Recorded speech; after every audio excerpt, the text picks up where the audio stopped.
예, 금요일 묵상의 시간입니다. 성령이 성경을 통해 보여주시는 기준을 따라 살아가라. 성령이 성경을 통해 보여주시는 기준을 따라 살아가라. 이런 제목으로 이번 주간 마지막 묵상 나누겠습니다. 어제 우리는 이방인들이 주축이 되는 그 교회, 그 시리아 안디옥 교회에 예루살렘 교회로부터 온 사람들이 모세의 법대로 할례를 받지 않으면 구원을 받지 못할 것이다 라고 하는 그 가르침 때문에 다툼과 이제 변론이 일어나서 답이 없는 그 혼란 속에 빠지게 되죠. 그래서 예루살렘 교회의 사도와 장로들과 함께 모여서 이런 문제에 대한 분명한 답을 찾아가는 과정을 살폈습니다. 자, 결국 예수님께서 오심으로 성취된 율법의 이 문자적 행위들을 주장하지 않기로 하고 하나님이 원래 의도하셨던 그 뜻을 따라 살아가도록 사도와 교회 스스로도 결단을 하고 또 새 언약으로 들어오는 모든 이방 성도들이 그렇게 살아가도록 이제 결정을 하게 됩니다. 그래서 하나님의 의도를 알고 하나님이 주신 이 하나님 나라 법도와 규례와 명령대로 살아가게 되면요. 그게 이방인이든 유대인이든 뭐 헬라인이든 할례자든 무할례자든 뭐 자유자든 뭐 노예든 야만인이든 가난한 자든 부자든 그 누구라도 진정한 하나님의 백성이고 또 하나님의 은혜로 구원받아 거룩하게 구별된 하나님의 자녀가 된다라는 걸 알게 되는 거죠. 자, 그래서 성경에서 말씀하고 있는 그 핵심적인 그릇됨으로 빠지게 하는 것을 잘 요약해서 전하게 되는데 29절, 그래서 우상의 제물과 피와 목매어 죽인 것과 음행을 멀리해라. 이걸 잘 지키면 잘 될 거다. 스스로 삼가면 잘 될 거다. 평안함을 원한다. 샬롬 했단 말이에요. 자, 그래서 우상의 제물과 피와 목매어 죽인 것과 음행만을 멀리하라고 했다라는 그 어떤 요거만 멀리하면 돼. 이런 의미보다 그리스도인이 되었다면 세상의 가치, 세상의 문화, 그 유행이 아니라 스스로 하나님 말씀에 따라 생각과 삶의 모든 것을 삼가하면서 하나님 백성다운 모습, 그 하나님 주신 말씀의 가치, 하나님 나라의 가치를 따라 하나님의 의도를 따라 살아가는 거, 이게 이제 하나님의 진심이고 그 예수 그리스도가 이 땅에 오셔서 완성하신 하나님 나라의 모습이다라는 것을 알게 된 거죠. 자, 특별히 할례의 문제가 핵심적인 이슈였기 때문에 그것에 대해서 이제 할례의 의미를 좀 생각해 보면 더 이상 할례를 행위적으로 꼭 받아야 구원받고 하나님의 백성이 된다라는 그런 결론을 내리면서 그렇게 백성이 되는 게 아니다라는 결론을 내리면서 하늘 백성다운 변화되는 삶. 그러니까 하나님의 의도를 따라 살아갈 때 세상이 보고 닮아갈 수 있는 삶을 살 것을 권고하는 것을 볼 수 있습니다. 자, 그래서 하나님이 주신 하나님 나라 백성으로 살아갈 법도와 규례와 명령의 가치를 따라 살아가는 거 중요하죠. 그래서 우리는 그 하나님 나라의 도가 담긴 이 성경을 역사와 더불어 바르고 온전하게 알아가는 것을 성도의 최고의 사명으로 알고 살펴가는 겁니다.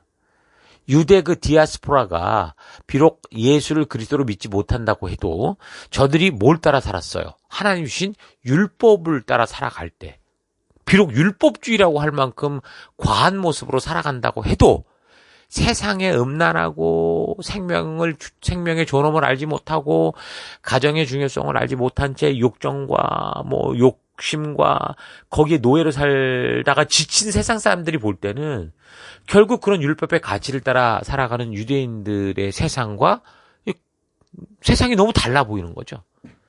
그래서 이제 스스로 유대교로 개종을 하고 하나님을 믿겠다는 일들이 벌어졌다라는 거 잊지 마십시오. 유대교로 개종을 하고 하나님을 믿는다라는 것은 이전에 살던 이 세상의 그 가치와 그런 이 차원과는 전혀 다른 정말 진정한 인권이 보장되고 사람들의 평등과 그다음에 그 사랑이 넘쳐나고 은혜가 넘쳐나는 인간을 인간답게 대하는 그런 가치는 정말 엄청난 매력이 있는 거예요. 그래서 그런 결단을 말하는 거죠. 자, 그래서 여러분들이 먼저 이 성경과 역사를 바르게 알고 하나님께서 그 백성들을 준비하시고 예수님이 완성하신 이 율법의 내용을 통해 하나님의 의도를 알고 거듭남으로 그 율법의 의도를 따라 여러분들의 삶의 현장에서 살아간다면 세상의 욕심과 욕정을 따라가는 문화에 지친 이 사람들이요, 결국 하나님의 통치 안으로 하나님의 그 사랑 안으로 들어오는 일들이 생긴다는 거예요. 자, 그래서 성도가 말씀대로 사는 것이 바로 복음 전도다라는 사실 잊지 마시고 우리가 보내받고 살아가는 삶의 터 곳곳에서 그 하나님 말씀의 가치를 따라 참된 성도로서의 그런 향기를 풍기는 그런 삶을 살아가는 우리가 되기를 바라요. 자, 예루살렘 공의회를 통해서 하나님의 의도를 따라 믿음으로 살아가는 것이 중요하다는 지혜로운 결론을 맺을 때 이제 한 가지 28절을 좀 더 살펴볼 거는 야고보가 최종적인 어떤 결론을 지을 때 뭐라고 말했냐면 우리 종교회의를 통해 이렇게 결정하기로 했다. 이렇게 말하지 않았어요. 뭐라고 말했냐면 성령과 우리가 이 요긴한 것들 외에는 다른 것들을 버리는 것이 타당하다고 말해요. 그렇게 말해요. 15장 28절 성령과 우리는 이 요긴한 것들 외에는 아무 짐도 너희에게 지우지 아니하는 것이 옳은 줄 알았노니 이렇게 말하죠.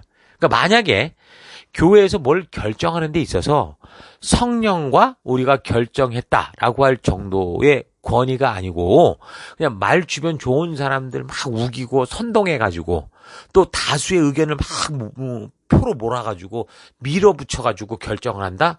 이거 큰일 난다라는 거예요. 그러니까 요즘 미디어 매체를 보면 정말 얼마나 말 잘하는 사람들이 많이 있는지 몰라요. 심지어 어떤 교회는 목사님이 말씀하는 것이 결국 헌금 내라고 하는 건데 근데 이 목사님이 얼마나 말을 잘하는지 그 설교를 들어보니까 결론은 복음이 아니라 돈 내라는 건데 기분이 하나도 안 나쁘대요. 이렇게 말로 자신을 기분 좋게 하고 설득하고 그렇게 하면서 돈을 내라고 그러면 자기는 얼마든지 돈 내겠다. 헌금 내겠다. 이렇게 얘기할 정도라는 거죠. 물론 사람에게 언어, 말은 참 중요한 거죠.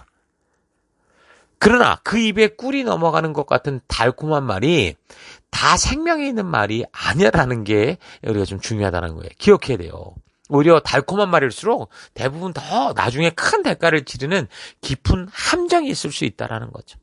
그러니까 성도와 교회가 진리를 구별할 수 있는 거는 성령과 성경, 그러니까 성령으로 말씀하는 성경만이 유일한 기준이다라는 거 꼭 잊지 마시기 바랍니다. 자, 그래서 교회에서 자신이 생각하는 것을 이루려고 자꾸 누굴 선동하고 누굴 사주해서 서로의 말을 만들어 입 맞춰가지고서 자기의 생각이 마치 무슨 성령의 인도인 것처럼 그런 속이는 일은 정말 위험한 겁니다. 세상처럼 자기 집단, 자기 나와바리 만들어서 그 어떤 그 압력 집단이 되는 거 여러분 정말 안 좋은 거예요.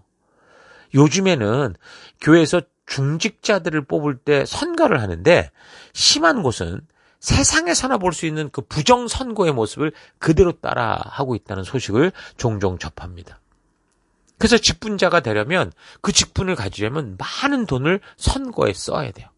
교인들에게 뭐 사주고 뭐 이렇게 해야 된다는 거예요. 심지어 직분자가 되려면 그 직분에 맞게 내야 되는 돈도 있어요. 뭐 몇천만 원, 뭐 몇 억 이렇게. 이 뭐가 잘못 가고 있는 거죠. 그런 방법은 성령과 성경이 말씀하고 있는 사명자를 뽑는 방법이 아닙니다. 교회는 일꾼을 뽑을 때 항상 성령과 성경이 말씀하는 기준을 따라 일꾼을 뽑고 사역에 있어서도 복음의 증인으로서 살아갈 수 있는 이 본질적인 성도의 존재가 되게 하는 것 외에 불필요한 것들을 다 제거해야 돼요. 정말 말로가 아닌 진정으로 교회는 사명 중심적 교회가 돼야 되는 거예요. 그래서 우리는 마음을 순수하게 비우고 성령 하나님으로 말미암아 시작된 이 교회의 존재의 이유, 그 이유를 따라 순수하고 선한 마음으로 진정으로 교회가 교회되게 하는 일을 위해 함께 하나 되고 함께 힘써야 됩니다. 자기 편한 대로 사역하려고 자기 편 만들고 자기 의견을 주장하고 자기 의견과 비슷한 사람들을 막 집단으로 모아서 이렇게 뭔가 힘을 행사하려고 하는 거. 이거 요즘 국회 같은 데서 벌어진 일 아닙니까? 그러니까 교회와 성도는 성령이 성경을 통해 세우신 질서를 따라 함께 순종하고 함께 한 약속들을 지켜나가는 일. 그게 사명이다라는 거 절대 잊지 말아야 됩니다. 15장 28절. 그래서 성령과 우리는 이 요긴한 것들 외에는 아무 짐도 이렇게 지우지 않는 게 좋다라고 이제 얘기를 하는데 우리는 교회에서 이런 요긴한 것들을 해야죠. 다시 말해서 사명 중심적 그런 사명 외에는 다른 것을 요구하지 않겠다는 결단입니다. 그러니까 필요 불가리한 것, 하지 않으면 안 되는 것을 해야 되는데 그 당시 결정된 그걸 살펴보면 29절 우상의 제물과 피와 목매어 죽인 것과 음행을 멀리해라 이렇게 얘기를 하고 있죠. 당장 거룩한 삶에 있어서 필요 불가결하고 하지 않으면 안 되는 것으로 450가지를 말한 게 아니에요. 단 4가지만 말했다라는 겁니다. 에덴 동산에서 하나님께서 아담에게 부탁하신 게 5600가지가 아니에요. 딱 하나였어요. 뭘 해라가 아니라 어떤 것을 하지 말아야 되는지 딱 한 가지만 말씀하셨죠. 그 말은 다른 모든 것에 자유롭고 자기가 하고 싶은 대로 다 할 수 있다라는 말이 되는 거예요. 그러니까 하나님은 우리를 율법으로 억제하려고 하는 하나님이 아니라는 거죠. 율법은요, 우리를 자유케 하기 위한 거예요. 그래서 성경이 하지 말라 하는 것은 제약하는 의미가 아니고요. 제한의 의미가 아니고요. 우리의 생명 보존과 직결되는 겁니다. 그러니까 통제와 조정이 목적이 아니라 귀중한 생명의 상함 없이 모든 것을 바르게 누리며 즐길 수 있도록 하는 안전장치라는 거예요. 여러분, 우리 교회도 이런 기능을 하는 약속이 있긴 있습니다. 처음에는 없었어요, 이게. 시작할 때는 없었는데, 매년 이제 리더와 성도로 헌신할 때 결국 이제 헌신서라는 걸 만들어서 그 안에 이제 여러 가지 약속들을 좀 기록해 놓은 게 있습니다. 뭐, 예를 들면은, 우리 MCC에게 주신 사명과 비전에 한 방향 정렬한다. 그리고 이제 우리가 준 사명에 성실히 소통한다. 또 우리가 어떤 일이 있어도 하루에 30분 이상 경청해방, 그러니까 말씀을 앞에 선다. 일주일에 4일 이상 우리 시체들을 위해서 기도한다. 또 강단의 설교를 따라 성경을 연대기적으로 읽어가며 묵상한다. 그 말씀의 틀을 세운다. 또 매주 강단의 말씀을 묵상하고 그리고 지체들과 함께 나누고 주중에 실천함으로 말씀의 가치관을 세워간다. 또 내게 주신 어떤 영혼이든 그들에게 주신 하나님의 은사를 발견해서 함께 세워가고 나 먼저 주신 은사를 가지고 교회를 섬긴다. 또 사람을 가리는 내가 아니라 어떤 사람이든 함께 동역자가 돼서 사명에 집중하는 생명을 세운다. 4세대 재생산 법칙을 기억하며 생명을 세워간다. 항상 내 삶의 오이코스 안에 연결된 이들에게 전도의 삶을 살며 새로 연결된 생명들은 그 주일에 신방하고 셀에 정기적으로 참석하고 성도로서 등록할 때까지 특별한 관심을 쏟는다. 매주일 리더십에 모여 나눔과 필요한 훈련들에 참석한다. 11조를 온전히 드린다. 세상에서 결국 욕으로 되돌아와 복음의 문을 닫게 하는 행동, 술, 담배, 동거 등등 하지 않는다. 이런 식으로. 처음에 시작할 때 이거 하나도 없었어요. 그런데 우리가 함께 사명의 길을 시작하면서 각자 부르신 약속을 이해하고 적용하는 부분에서 이제 자라가는 성도들로 하여금 오해하게 하고 왜곡되게 하는 행동들을 하는 그런 지체들이 있었던 거죠. 결국 리더다, 뭐 인턴이다 이런 자격을 가진 사람들이 그래서 나름대로 기본적인 이런 약속을 가시화, 그러니까 명시화, 기록한 겁니다.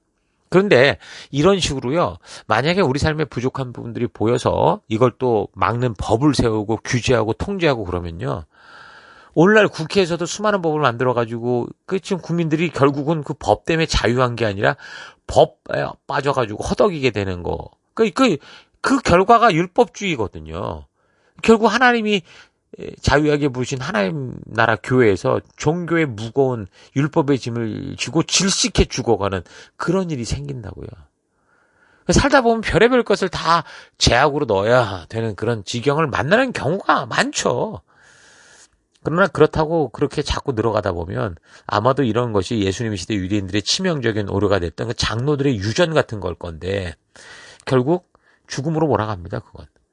그래서 우리는 더 많은 법이 아니라 다 줄여 없애는 우리가 돼야 돼요. 그러니까 욕이란 것 외에는 아무것도 하지 않는, 욕이란 것만 하는 우리가 되면 좋겠어요. 그러니까 이러한 약속조차 꼭 명시하지 않아도 세상의 빛과 소금이 되고 또 뒤따르는 성도들이 더 신뢰하고 닮아가고 싶은 그런 리더들과 먼저 앞서가는 그런 성도들이 되기를 기대합니다.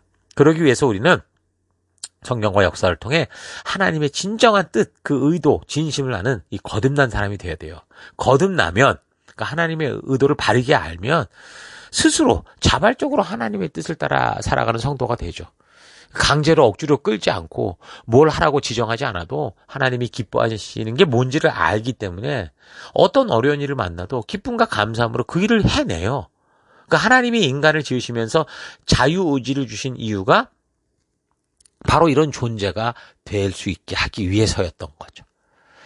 자, 그래서 2025년 여기 믿음의 길을 걷는 여러분들이 무엇보다 성경과 역사를 통해 진실로 하나님의 진심을 만나는 거듭남을 경험함으로 우리가 걸어야 되는 이 험난한 길이 오히려 우리가 살아갈 이유가 되고, 그래서 기쁨과 기대가 가득 찬 길이 될 수 있기를 바랍니다. 자, 오늘 하루 나는 무슨 제약과 규약을 주어야만 수동적으로 억지로 움직이는 그런 삶을 살고 있는지, 아니면 부르신 목적을 파악하고 그에 합당한 삶을 성경의 가치를 따라 스스로 하나님의 말씀을 통해 절제하며 자유하며 살아가는지 좀 되돌아보기 바랍니다. 사람들은 자꾸 뭔가 규칙이 있고 무언가의 강제적 통제를 받는 것을 편하게 생각하는 경우가 많아요. 그러나 잠깐 생각 없이 하라는 대로 하면 좋을 것 같은데, 결코 그런 삶에서는 참된 인격적 성장과 하나님이 주신 자유를 누리는 삶을 스스로 살아갈 수가 없습니다. 그래서 세밀한 규칙을 통한 강제적인 통제보다 하나님이 우리를 이곳에 부르신 소명에 따른 원칙, 그러니까 핵심 가치만 가지고 살아내는 게 좋아요. 그러니까 하나님의 의도를 알면 그 어떤 것이든지 각자에게 맞는 능력과 실력으로 목적을 잊지 않고 앞으로 나아갈 수 있습니다. 목회에 있어서는 목사가 나름대로 전문가이듯이 세상의 다양한 일들에 대해서 다양한 기술을 가진 전문가들이 바로 성도들이죠. 그런데 교회가 성도로서 살아갈 수 있는 성경에 따른 원칙만을 제시하지 않고 마치 목사가 무슨 만능맨처럼 성도들의 전문 분야까지 나서서 이끌고 지시하고 하라 마라, 이건 잘못된 거예요. 그릇된 공동체 모습입니다. 그렇다고 교회 비전 성취를 위한 설계도도 없이 막무가내로 알아서 해, 이것도 아니에요. 그래서 강단에서의 역할은 성경을 통해 하나님이 우리에게 주신 목적과 또 그에 따른 성도로서 살아가야 하는 삶의 태도와 가치들 제시하는 것일 뿐이고, 나머지 삶의 영역에서는 성도 스스로 자신이 누구인지를 알아서 부르심 따라 성령과 동행하는 삶, 또 성도 스스로 사역을 발견하고 감당할 수 있는 삶, 성도 스스로가 성경 안으로 들어갔을 때 길을 잃지 않고 성령의 인도하심을 받을 수 있는 삶, 성도 스스로가 열방을 향해 나아갈 수 있는 삶을 살아가야 되는 거예요.